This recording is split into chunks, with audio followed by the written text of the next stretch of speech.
So Jerry's dead. Yeah. Sad. Sucks. Next. I could tell. Now what are you guys gonna do? I could feel the mourning, the pall of mourning hanging over the whole studio. Hey, it sucks. He did a lot of great things for He did. the Bay Area where we live, Yeah. and you know, and he pretty much He was your Made- one-stop ass, or he your pretty much one-stop ass. is responsible for hippies being in every city in the world. Yeah. No matter what you like to think, I guess he was an incredible cultural catalyst. He was a hippie maker, and Amazing painter. he was. And whatnot. And enough. Anyway. So in the last sort of 6-7 months since you finished the tour, you've been making babies, making a new record, and I'm getting tired just thinking about it. How's it going? Cool. It's going good. We feel really. We went home and we got back to basics. We were real solidified. Just locked ourselves in a room and played constantly, and the the kids and family aspects couldn't be better. Your life has changed, I guess. All of your lives have changed a couple of times. I mean, once with the record taking off, and then making some serious life decisions. Mm-hmm. Is it playing out in the music? Oh, does it come out in the music? Yeah. Well, not in a direct way. It's just more of sort of an overtone to it, you know. You can sort of tell that there's something there. I write songs I don't really write. Like you talk about like a lot of personal songwriting, I kind of go more to the core of that emotion or feeling that you get from the time, and I don't really talk about, you know, oh, it sucks getting up again in the middle of the night to feed my baby or whatever, you know. It's just, you know, I'm fucking tired. Do you always write from yourself, or do you ever write from characters? Because it's hard to tell sometimes in your songs whether it's you speaking. It's always myself.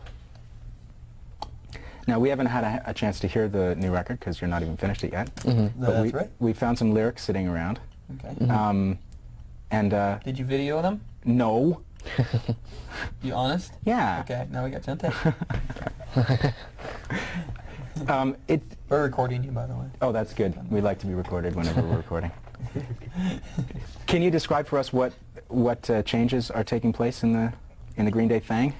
Well, the last record sort of had more of an apathetic overtone to it, and this one is sort of on the brink of self-destruction, kind of near insanity and stuff like that, and kind of borderlines. That there's a lot more songs that are about places on this record, like a song like Stewart in the Avenue and Tightwad Hill, and people too, like characters. Characters. Is there? I thought I detected some. Well, the first song is about someone going. That's not like a sequence. What? That's not a sequence that you read. We don't know what you mean when you say first. Oh, song. I see. Well, the first song that I saw. I mean, it's kind of weird just reading lyrics. What was Do it? you What did it start say? from the left to right or the right to left? I always start from right to left, mixed brain dominance. Can't help it. What was the lyric? Let's take sick.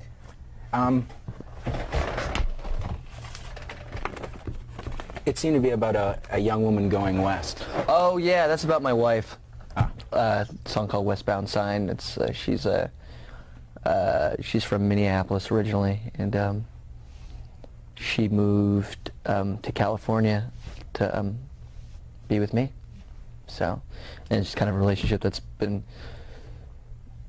ongoing for like the past 5 years. And there's a song about a kid waiting for his parents to die. Yeah. Or her parents to die. Yeah. It's a song called Brat. Yeah. It's basically exactly what you said. It's waiting for your parents to die so you can get your inheritance, you know. Sort of like the rich little brat sort of standpoint, which eventually my kid will probably be singing the same song eventually. So. Is there any way you can actually put your finger on how your lives have been changed, or how yourselves have been changed by? I mean, the last year of your life has probably had more changes in it than anything that came before. I have more party gowns now. I mean,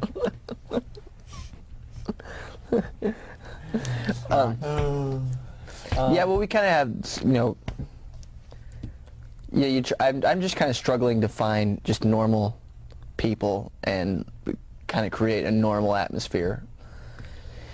And, you know, normal I'm for not... us, not like normal in a conservative, like, straight. Yeah. So how do you define normal? Well, I mean, to sit down and have a real conversation with somebody. Nothing, you know, I'm not in with, you know, meeting people that are famous and getting into them because they're famous. I don't like, I'm not into that. I hate famous people. I hate actors. I hate musicians. I just... Yeah, normal. And normal being, is, I you know what normal is to you, Yeah. and you gotta look for that. I've come to realize just being in Los Angeles how contrived the entire, like the whole environment, the scene, not necessarily the outside people, but the people that are stuck in the like the industry and stuff like that, and how everybody, you know, I don't know, it's just this weird thing. There's always, you know, people are always expecting me to be rude to them. People are always expecting me to, like, take off my pants in front of them, or, you know, they're expecting me to do something, so everyone's always got their guard up against me, you know, and...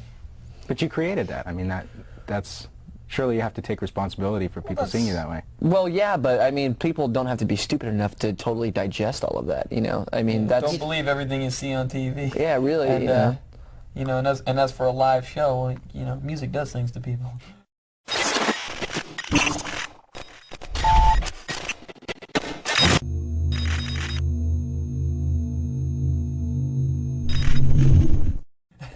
I guess that's a function of our culture, too, that you get a snapshot of someone and then you make the whole person about that one image. Yeah, yeah. I mean, there's different sides of the coin, you know? You know, we're all pretty tough. It's not always tails. We're all pretty tough, but, like, not as tough as, like, you know, people, like, in, like, crushed against barricades and stuff, like 14-year-old girls and stuff. Those are the tough ones. Those are toughest people at We're, our shows. we're pretty tough, though, you know. You can punch us. We lift weights. Constantly. We do that shit. We like it. Constantly. I love it. I love it. Hang glide. We have boner fights. Boy, that's tough. Creates hell of a mental picture, huh?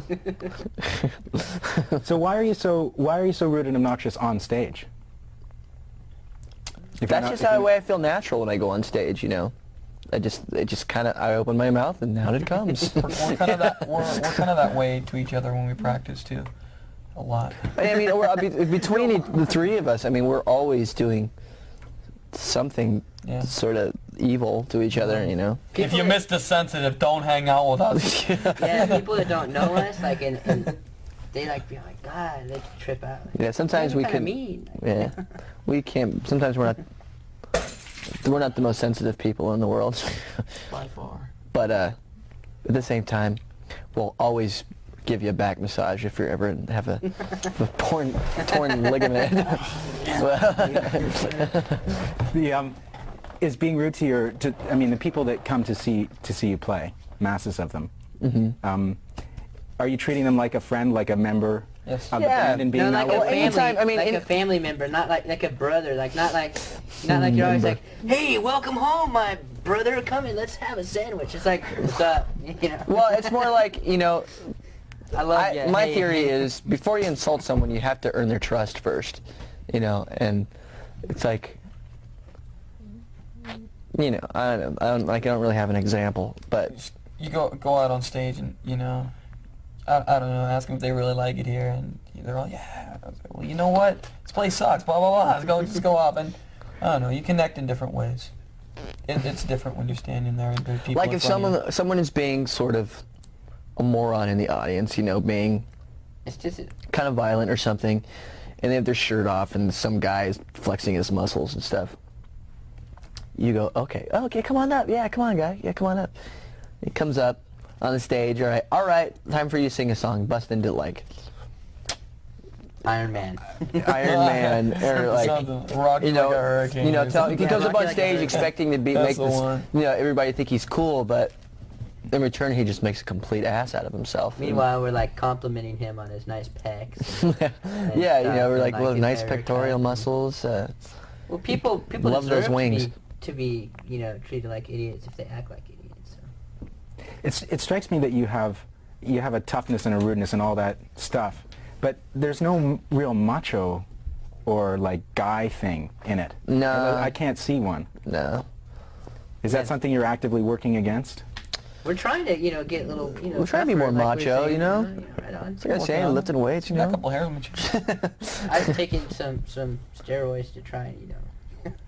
No, I'm just kidding. Pump it up. Beef up a little bit. You know, put on a little extra weight. I figure if I get big enough, somebody can shoot me and it'll bounce off. I don't think we're capable of being macho, to tell you the truth. It seems to me that it's something you sort of despise. Yeah, it's pretty disgusting. And is it something that you've lived within the scene that you came from, or is it something that you've seen? Well, okay, I've never been big enough to play on the football team. Now we're getting down to it. Yeah, you know, I've never, you know, it runs deep, way back, you know.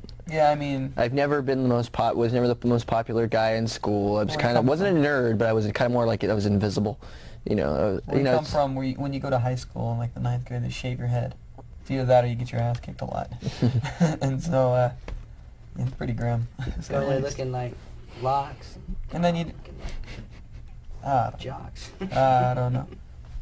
You know, there's a respectable macho-ness about somebody if they're not out, you know, flaunting it all the time. They just happen to be a mature man or woman or, you know, whoever, whatever.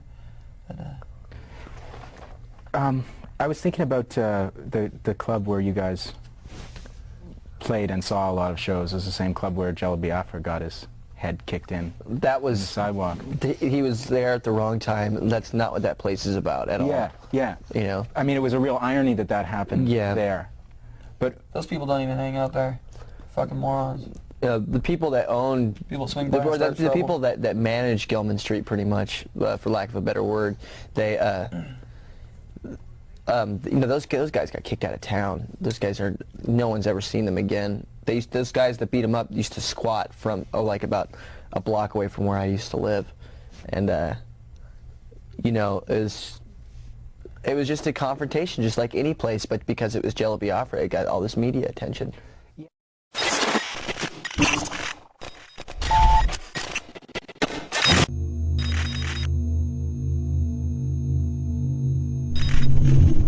But what I was thinking about it was that people were reportedly chanting "Rockstar, Rockstar" and "Sellout." It was just like No, that's whatever, like crock this shit. forward Is that crap? jerks. That's crap. Because I was thinking about this in terms of you guys, like because you've taken the same kind of heat from some people. Mm-hmm. Do you ever worry about that?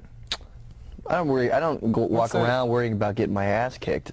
You know, If some complete genius comes up to me and hassles me over, you know, what I've got, you know, what I do with my life and the fact that I make music, you know, and he doesn't want to have an intelligent conversation about it, well, you know, then you just avoid that individual, you know.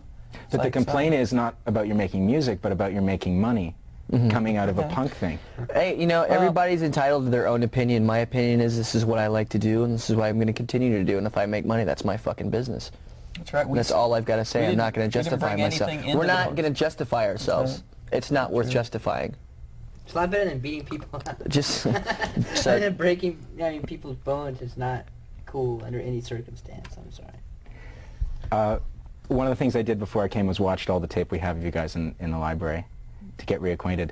And the Woodstock footage is, I don't know if it was fun for you guys, but it's an extraordinary piece of tape. Like it must have been really wild to be in the middle of that. What are your feelings about it a few months down the line? Have they changed over time from when you got off stage that day? Or what was your experience of that? Because I'm watching you guys, the mud is flying, and you're playing. It was just another gig, man. We just went in, we played it, and we left, and it was kind of fun. It was kind of neat. It was total anarchy for a little bit, but it was, in all honesty, it was just another day on our tour, and in the midst of a bunch of other crappy shows. we played kind of badly. We didn't play. It wasn't the greatest performance as far as just our musicianship was concerned. But you know, it was the same gig we've always played, but just with a lot of mud, and And we went in, we were skeptical about it. We had a good time, we had a bad time. It was just sort of this weird, you know, we didn't really know. I'm just opinionless about that thing. I mean, it'll stand out in my memory for the rest of my life, that's for sure. I just remember how small Billy and Mike looked from the drum kit, and just how it's like ridiculous it seemed. It's like, wow, this is a really, really big stage, isn't it? It's like ridiculous. Yeah, You guys, it was like the biggest barbecue that the world ever had. you guys have a single that's being played on the radio in, at least I know in Toronto right now, called Jar. Do you want to tell me a little bit about it? About the song? It's a song about a friend of ours named Jason Relva, and that's about it. Well, yeah, I mean, he died in a car accident about 3 years ago. It's like, I don't know, it's kind of a song I wrote about coming to terms with his death, you know, and how it relates to my own mortality. That's it. The lyrics at the end talk about the sort of struggle between being responsible and needing to get it together to have a life, not being able to just piss away your time, but at the same time, while you're young and free, just wanting to. Yeah. Is that how you feel about where you're at right now? It's just how I feel about life, you know. You live your life the way it suits you best, and it's best for the people around you. You know, it's even better for the people around you, because then you're more at ease, and that's your way of giving to the world, is by being what you are instead of being something else, and just fucking things up. Yeah, I mean, it's, you know, I mean, it's like taking advantage of much of the time that you have in this life and stuff. So you know, if that's taking lots of drugs, watching television, having a conversation, or drinking lots of coffee, Yeah. you know. Or snorting instant coffee. Has the same effect. Sort of talking as if all activities have a total equal value in life, as if there's no ordering of some things might be better to do than others. Yes, if you're being yourself and you're creating happiness through the people around you. You know what I mean? It's kind of like a musician's way of life, you know. We could have made 15 cents and done this the rest of our lives because it's the way of life that makes us happy. Damn, somebody farted. That was me, sorry. Too bad you can't get farts on video, because this one's really good. It would be like, you'd see like all green. You'd win like the award for like broadcast of the year. Well, didn't there was a scratch and sniff movie? You can't do that while we're interviewing, man. I just had a burrito, sorry. That's a fresh air finally. This is more like what I expected. Whoa. I'm very grateful that you had the You social pass grace. gas The on? social. Well, I'm downwind or upwind or something. I'm not getting affected at all. How about you, Matt? I don't think there's. I'm not feeling very well. You're all up there. What's up? Hi. I'm feeling lightheaded.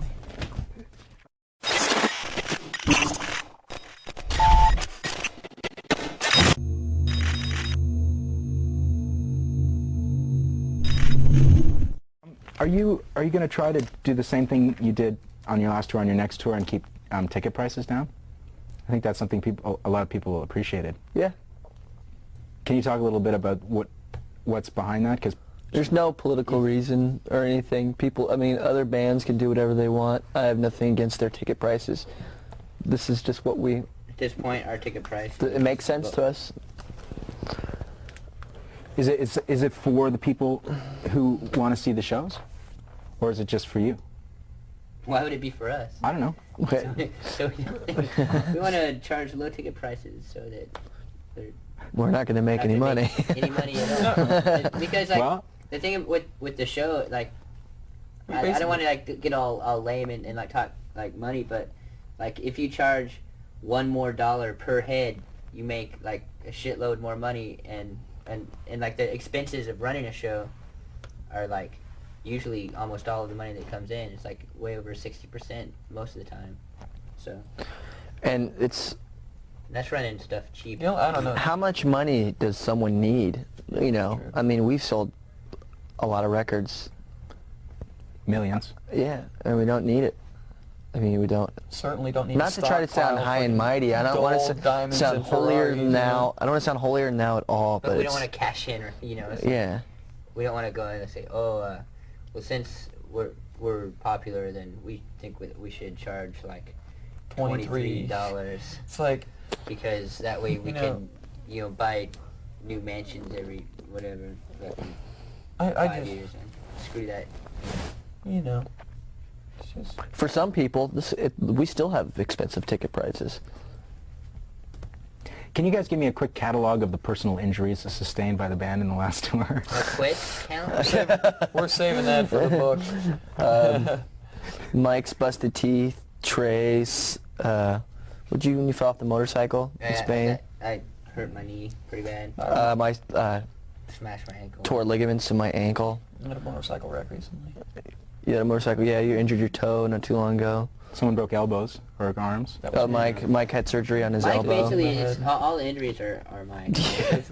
Mike is injury man. I don't know about that. Billy ran into a pole and you ran into ran into a wall. I ran into I it. walked Those were right significant into injuries. a pole and when I was in London. They've got these big cement poles. I just walked. I was turning my head. I don't know what I was doing. I think I just had jet lag. Yeah, I was like at Duh. this Bad Brain show in England, and this guy had this like huge spliff, like all like tobacco and hash, all That was burning like funny. crazy, and it's Remember like this big huge torch cherry, and like he was holding it up like this, talking to his friend, and like it was a crowded show, and my face just went. Came a big old burn I had on like forehead. big old like loony side, like big old loony ass. I was loony. So the follow-up question is, how do you plan to keep your bodies intact the next time you go out on the road? It Are you doesn't gonna- matter, man. If What- it breaks, it breaks. You know. It was meant to be. Is that still your attitude? Yep. If it ain't broken, don't fix it. And if it's broken, well, try and fix it. So you don't really care too much about personal injury? I worry about my physical condition no. constantly. That'd be like Perfect physical specimen. we sure don't like to shower, and we sure don't like to shave, and we sure don't like to like sit in one place for too long. So I don't know. We just like Sometimes we're I'm not sore very after shower. hygienic. We have terrible week. hygiene, right, guys? Pretty much. I have no argument We there. don't have very good hygiene, and we don't keep like good cares of ourselves in the sense of like we do stupid shit like I don't know, human zamboni, Human Zamboni.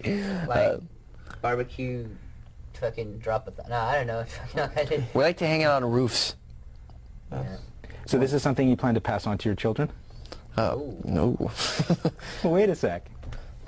Do as I say, not as I do. Yet. Oh, what's that Eric Clapton tune? Never mind. I was this close to being really tacky. But how Like can... cocaine, right? That's the one you're talking about? Yeah. Okay. No, this is a serious question, though. I mean, how can you continue to be complete and utter hammerheads and not expect your kids to see that as the way that an adult should act? He's gonna have his own way of acting, and there's no way in hell that I can be totally responsible for that. You know,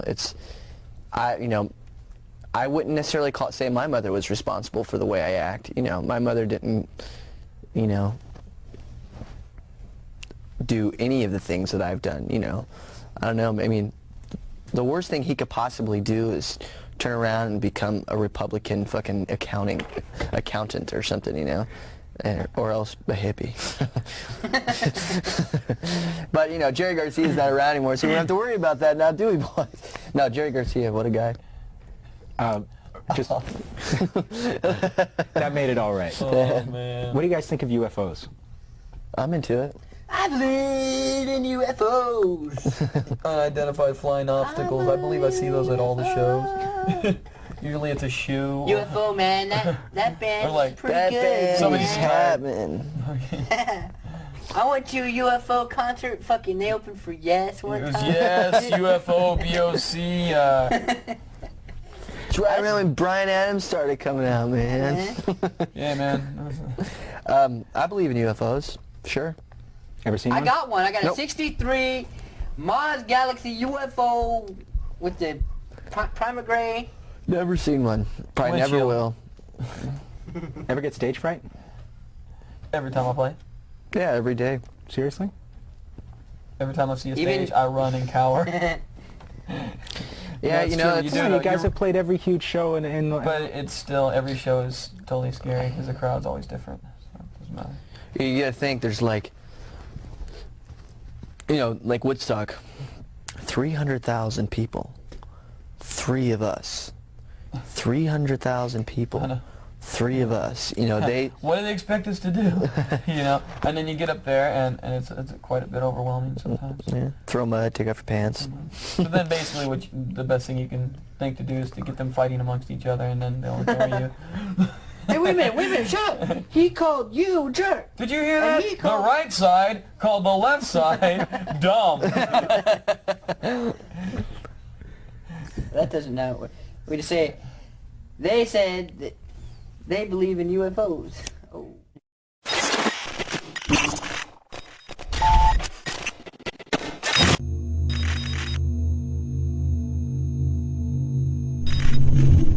You guys don't have any idea what your single would be, Yeah, or what the first do. video might be. Uh-huh. Geek stink dirt. No, geek stink breath.